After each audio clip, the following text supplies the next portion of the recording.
Imagine the lightning-fast advance of the 1940 Blitzkrieg.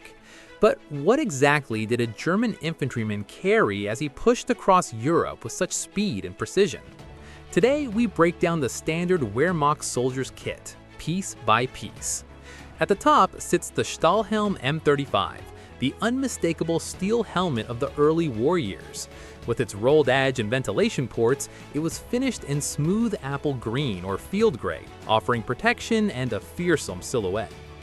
The soldier's uniform begins with the M36 field tunic, made from field gray wool. Its dark bottle green collar and pleated pockets define the sharp early war appearance, before shortages forced later simplifications. Below it, stone gray trousers, or Longhosen, created a subtle two-tone contrast. Unlike later uniforms, trousers in 1940 did not yet match the tunic color. On the feet were leather jackboots, known for their distinctive marching sound.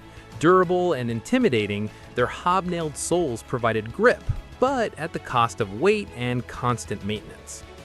The primary weapon was the Karabiner 98K, a bolt-action Mauser rifle chambered in 8mm, reliable, accurate, and rugged. It held 5 rounds and formed the backbone of German infantry firepower.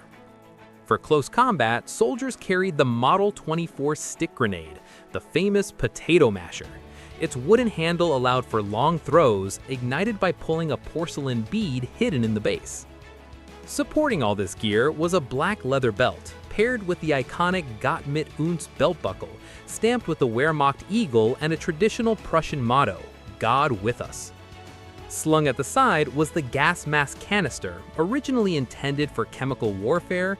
In reality, many soldiers used it to stash cigarettes, chocolate, or personal items. Ammunition was carried in leather KR-98K pouches, worn in pairs. Together, they held 60 rounds, ready at the soldier's hips. The bread bag M31 served as a general carry-all, holding rations, personal effects, and cleaning equipment. Attached to it was the M31 canteen, wrapped in felt to insulate liquids and reduce noise. Also strapped to the bread bag was the M31 mess kit, a kidney-shaped aluminum container used for soup, stew, or coffee. For shelter, soldiers carried the Zeltbahn 31, a triangular camouflage sheet. Worn as a poncho or buttoned together with others, it could form a 4-man tent. At the belt hung the S84-98 bayonet, mounted to the rifle or carried in a leather frog.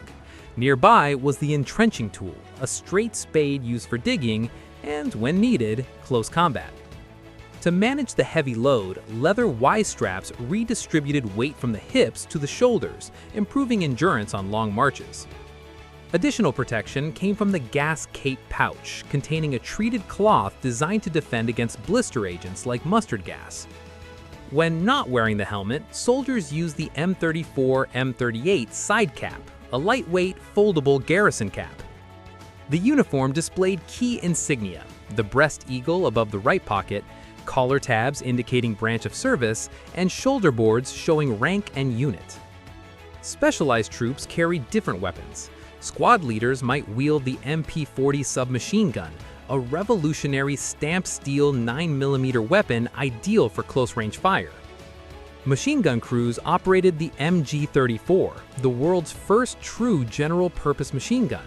With its high rate of fire and quick-change barrel, it defined German infantry tactics. Ammunition was often fed from a 50-round drum, allowing mobility without trailing belts. Non-commissioned officers and officers carried 6x30 binoculars and leather map cases, essential for directing fire and navigating rapid advances. Sidearms included the famous Luger P08, carried in a rigid leather holster, still prized despite being phased out by the P38. Every soldier wore an aluminum ID disc designed to be split in half in the event of death. Identity papers were kept in the sold book, recording pay, equipment, and medical history.